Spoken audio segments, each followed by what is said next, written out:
Hi மக்களே, இது இலங்கையின் மாஹோ பிரதேசத்தில் இருக்கும் யாப்பகுவ மலைக்கோட்டையின் பின்புற பகுதியாகும். இந்த கோட்டையின் உள்ளே உள்ள அதிசயங்களை சுற்றி பார்க்கலாம் வாங்க. இது 13ஆம் நூற்றாண்டின் பழமை வாய்ந்த கோட்டையாகும். கோட்டையில் வெளிப்புறம் சுவர் அகழிகள் இருக்குது, சுற்றி அது எல்லாத்துக்கும் அகழி இருக்குது. அந்த காலத்தில் அகழி வந்துருப்பாங்க.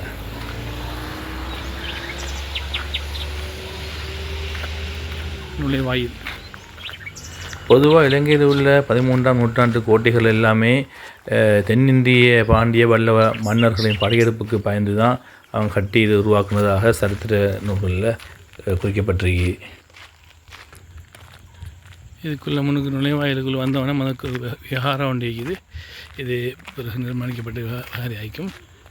மற்றது 2 அகழிகள் இருக்குது சுற்றி. இந்த சுற்றி வர அகழிகள் தான்.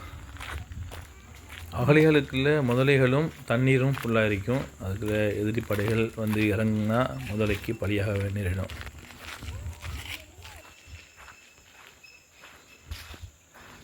இதில் பாருங்கள், ஒரு அரச மரமும் அதோடு சேர்ந்த வழிபாட்டு தலமும் இருக்குது. பழைய வழிபாட்டு தலம், ஆரம்ப காலத்து வழிபாட்டு தலம். அடுத்தது தொல்பொருள் ஆராய்ச்சி நிலையம். தம்பதினிய மன்னரான 2ஆம் பண்டித பராக்கிரம பாகு அவரின் 2வது மகனான புவனேக பாகு இவர் தான் இந்த கோட்டையை கட்டியவர். கிறிஸ்துக்கு பின் 1272 முதல் 1284 வரை இலங்கையை ஆட்சி செஞ்சுக்கிறார். இவருக்கு முன்னே இந்த இடத்த ஆட்சி செய்தவர் வந்து 4ஆம் விஜயபாகு, இவருடைய மூத்த சகோதரர் ஆவார். இந்த முன்னால் தெரியக்கூடிய ஒரு அடித்தளம், கட்டிடத்தின் அடித்தளம் வந்து பௌத்த துறவிகள் வந்து இதில் தங்கி அந்த காலத்தில் இருந்திருக்கிறாங்க. இதை பராமரிச்சுக்கிட்டு அந்த கட்டிடம் தான் இது. அதுக்கு முன்னால் அரச நிர்வாகத்துக்காக இது பயன்படுத்தப்பட்ட கட்டடங்கள் தொகுதிகள் நிறைய இருக்குது. இதை சுற்றி இதுக்கு மேலே தான் நாங்கள் ஏறி போக வேண்டியிருக்கிறது. செங்குத்தான படிக்கட்டுகள். புவனேக பாகுவின் மறைவுக்கு பின்னால் அவரது மகன் 2ஆம் புவனேக பாகு குர்நாகலை தலைநகராக கொண்டு இந்த இடத்த ஆட்சி செஞ்சுக்கிட்டார். என்ன அருமையான காட்சி! சுற்றுப்புற சூழலில் என்ன படைகள் வந்தாலும் நடமாட்டம் எல்லாம் தெரியும். நடமாட்டமெல்லாம் இங்கே பாருங்கள், இப்படி வருது. செங்குத்தாக இருக்குது படிக்கட்டுகள். அவ்வளோ பிரம்மாண்டமான கட்டடக்கலை.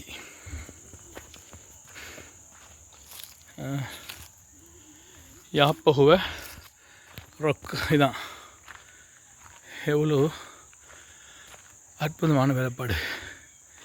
பாறையை குடைஞ்சி வாழ்ந்துக்கிறாங்களாப்பா. ராசா வாழ்க்கை.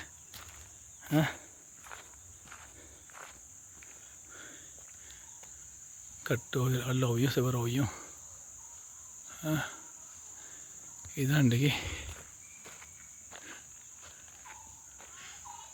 இதுக்கு மேலேயும் போகலாம் நினைக்கிறேன். படி இருக்கும் மதியில் பார்க்க ஏற்ற பார்க்கலாம். நான் இது இறங்குறோம். இறங்கி வந்தால் காவலர்கள்.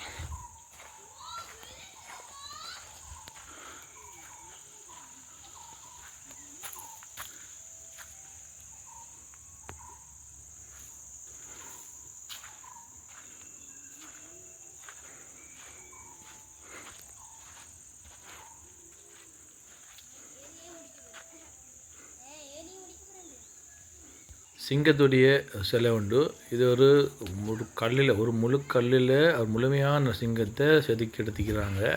இல்லாட்டி இது எப்படி சரி செஞ்சுக்கிட்டு வர சொல்ல ஒரு நேரத்தில் எங்கேயாவது ஒரு இடத்துல உடஞ்சி போயிட்டு இருந்தால் அவ்வளோதான். இது ஒட்டை செய்யக்கூடிய வசதிலாம் இல்லை.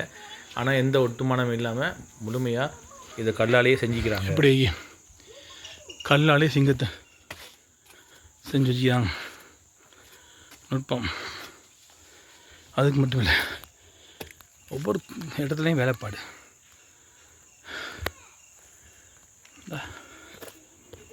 இதில் பாருங்கள், பெண்கள் நடனம் ஆடுவது போல் ஒரு காட்சியை அமைப்பை செதுக்கி வச்சிருக்கிறாங்க.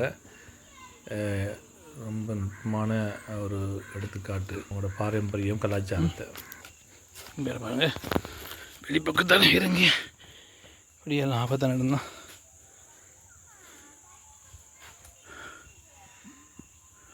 இதில் இருக்கிற விசேஷம் என்னென்னு சொன்னால், ஒரு முழு கட்டிடத்தை திட்டமிட்டு அதுலேயே ஒவ்வொரு பாகங்களையும் ஒவ்வொரு கற்களையும் கீழே வச்சு தனித்தனியாக வச்சு அதை செதுக்கி அதை வடிவமைச்சு அது பிறகு இதை அடுக்கி செட் பண்ணிக்கிறாங்க. அப்போ எவ்வளோ நுட்பமான ஒரு அறிவு வேணும். எந்தவித ஒரு அச்சான் இதுகளும் இல்லாமல் ஒரு கட்டடத்தை திட்டமிட்டு அதோடைய ஒவ்வொரு பாகங்களையும் ஒவ்வொரு கற்களையும் செதுக்கி அதெல்லாம் உண்டா வந்து கோர்த்து அடுக்கி கட்டி எடுக்கும்போது எவ்வளோ பெரிய அது ஒரு திறமையான ஒரு தொழில்நுட்பம் பார்த்தீங்களா.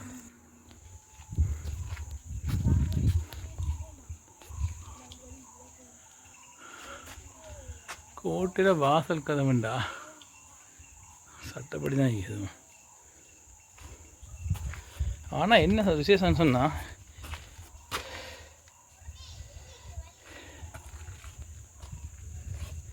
இதில் எல்லாத்துலேயும் பார்த்தா சிலைகளை பார்த்தா ஒன்று மிருகம்ண்டா சிங்கம் இருக்குது. இதான் சிங்கம், குட்டி சிங்கம் மீன் கால் தூக்கிண்டு. ஆனால் சிலைகள் சிலைகள்னு பார்த்தா பொம்பளை சிலை தான் இருக்குது. இல்லை எங்கே பார்த்தாலும் பொம்பளை சிலை தான் இருக்குது. இந்த ராஜா நல்லா ரசித்து வாழ்ந்துக்கிறான், அதான் விளங்குது. இதில் பாருங்க, எங்கே பாரு பொம்பளை சிலை தான் இருக்குது. பெண்கள சிலை, சிங்கத்தையும் ஆண்களுக்கு பதிலாக சிங்கத்தை வரைஞ்சிக்கிறான் இந்த அரசர். மற்றது கலையும் எடுத்துக்காட்டும் நடனமும் நாட்டியம் எல்லாமே பெண்கள் தான்.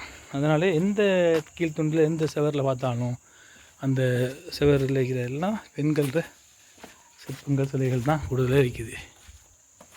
பாருங்க, எந்த ஒரு கால் அடி துண்டில் பார்த்தா கூட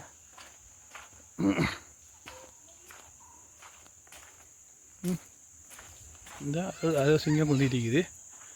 சரி, இங்கால பார்த்து என்ன பயங்கரம், எவனும் ஏறலாம் மேலே வந்து. அது ஒரு நல்ல திட்டமிட்ட ஒரு கட்டுமானம்.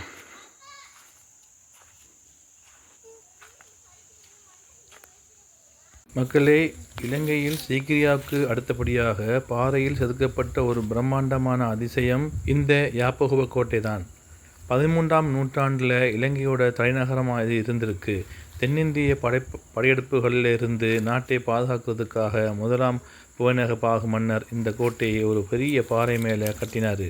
இங்கே இருக்கிற அந்த படிக்கட்டுகளை பாருங்கள். இது வெறும் படிக்கட்டு மட்டுமில்லை, அந்த காலத்து கலைஞர்களோட உழைப்பு. ஒவ்வொரு கல்லிலையும் சிங்கம், நடன மங்கையர்கள் என்று நுணுக்கமான சிற்பங்களை செதுக்கி வச்சிருக்காங்க. இது இந்திய திராவிட கட்டடக்கலையை ஒத்ததாக இருக்குது. ஒரு காலத்தில் புத்தரின் புனித பல் தாது இங்கு தான் பாதுகாப்பாக இருந்துச்சு. அதனாலேயே இது ஆன்மீக ரீதியாகவும் ரொம்ப முக்கியமான இடமாக இருந்துச்சு. இன்றைக்கி இந்த கோட்டை சிதைஞ்சிருந்தாலும் அந்த படிக்கட்டுகளும் அங்கு இருக்கிற அமைதியும் நம்ம பழைய வரலாற்றை ஞாபகப்படுத்திக்கிட்டே இருக்குது. தென்னிந்திய பாண்டிய மன்னர்களின் படையெடுப்பால் இந்த கோட்டை பல தடவை முற்றுகையிடப்பட்டிருக்கு. இது மேற்கு வாசல், இதுக்கு பின்னால் காடுகள் இருக்குது. மக்களே, யாப்பகுவ கோட்டைக்குள் நுழைகிறதுக்கு முன்னாடி அந்த அகழிகளுக்கு வெளியே நாம் பார்க்க வேண்டிய முக்கியமான இடம் இந்த பழைய கோயில் வளாகம். இங்கே இருக்கிற இந்த பழைய கோயில் கட்டிடம் பல நூற்றாண்டுகளுக்கு முன்னாடி மன்னர்களாலேயும் துறவிகளாலேயும் பயன்படுத்தப்பட்ட ஒரு வழிபாட்டு தலம். இதோட செங்கல் சுவர்களும் சிதைந்த நிலையில் இருக்கிற அந்த தூண்களும் இங்கே ஒரு காலத்தில் மிகப்பெரிய ஒரு மடாலயம் இருந்ததை நமக்கு எடுத்துக்காட்டுது. அந்த காலத்தில் கோட்டைக்கு வர்றவங்க முதல்ல எங்கே இருக்கிற அரச மரத்தை வணங்கிட்டு தான் உள்ளே போவாங்க. அதுக்கு பக்கத்தில் இருக்கிற அந்த பெரிய பாறை குகை ஒரு காலத்தில் தியானம் செய்கிற இடமாகவும் சில முக்கிய பொருட்களை பாதுகாக்கிற இடமாகவும் இருந்திருக்குது. இந்த குகைக்குள்ளே இன்றைக்கும் அந்த பழைய காலத்து ஓவியங்களோட மிச்சங்களை நாம் பார்க்க முடியும். சுற்றியும் அகழி, முன்னாடி ஒரு பழமையான கோயில், நிழல் தரும் அரச மரம்னு இந்த இடமே நம்மளை ஒரு 700 வருஷம் பின்னோக்கி கூட்டிகிட்டு போகுது. மக்களே, நீங்கள் யாப்பகுவ கோட்டைக்குள்ளே போகிறதுக்கு முன்னாடி வெளியே இருக்கிற இந்த கோயில், புராதன கோயில் கட்டிடங்களை பார்க்க மறந்துடாதீங்க. கோட்டைக்கு வெளியே இருக்கிற இந்த பகுதி கண்டிய மன்னர்கள் காலத்திலும் மறுசீரமைக்கப்பட்டது. இங்குள்ள பழைய கட்டிடங்கள் 13ஆம் நூற்றாண்டின் அஸ்திவாரங்களை கொண்டவை. இங்கே அந்த மூலையில் இருக்கிற பாறை குகை ஒன்று இருக்குது. அந்த குகைக்குள்ளே இருக்கிறது இப்போ கோயிலாக மாற்றப்பட்டிருக்குது. அந்த காலத்தில் பௌத்த துறவிகள் தங்குற ஒரு மடமாக அது இருந்திருக்குது. இதில் கண்டிய பாணி ஓவியங்கள் மற்றும் புத்தர் சிலை இருப்பதை இங்கே பார்க்கலாம். இலங்கையின் கோட்டை தலங்களில் பாதுகாப்பு அரண்களுக்கு வெளியே இது போன்ற வழிபாட்டு தலங்கள் இருப்பது வழக்கம். இது கோட்டைக்குள் நுழையும் முன் மக்கள் மன அமைதி பெறுவதற்காக அமைக்கப்பட்டிருக்கலாம். ஏற்கனவே திட்டமிடப்பட்ட கோயிலின் அமைப்புக்கு ஏற்ப துண்டு துண்டாக கருங்கற்களை செதுக்கி வடிவமைத்து அதை கொண்டு இந்த கோயிலை கட்டி ஒழுங்குபடுத்திக்கிறாங்க. ரொம்பவும் நேர்த்தியாகவும் அழகாகவும் உறுதியாகவும் இருக்குது. இது பெரிய ஒரு அதிசயமாக இருந்து கொண்டிருக்குது. மேலும் 700 வருஷங்களுக்கு முந்தின விகாரை இந்த கட்டடங்கள்லாம் 700 வருஷத்துக்கு முந்தினது தான்.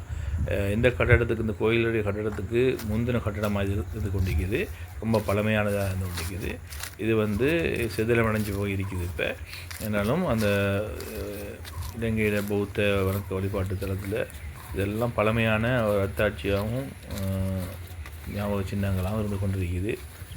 மக்களே, இந்த வீடியோ உங்களுக்கு பிடிச்சிருந்தா நீங்கள் அதை ஷேர் பண்ணுங்கள், லைக் பண்ணுங்கள், இதை சப்ஸ்கிரைப் பண்ணுங்கள். கட்டாயம் இதுக்கு சப்போர்ட் தாங்க. தொடர்ந்து நான் இதோட தரமான வீடியோக்கள் எல்லாம் உங்களுக்கு தருவதற்காக முயற்சி பண்ணுறேன். தொடர்ந்து உங்களோட ஆதரவு எனக்கு தேவைப்படுது.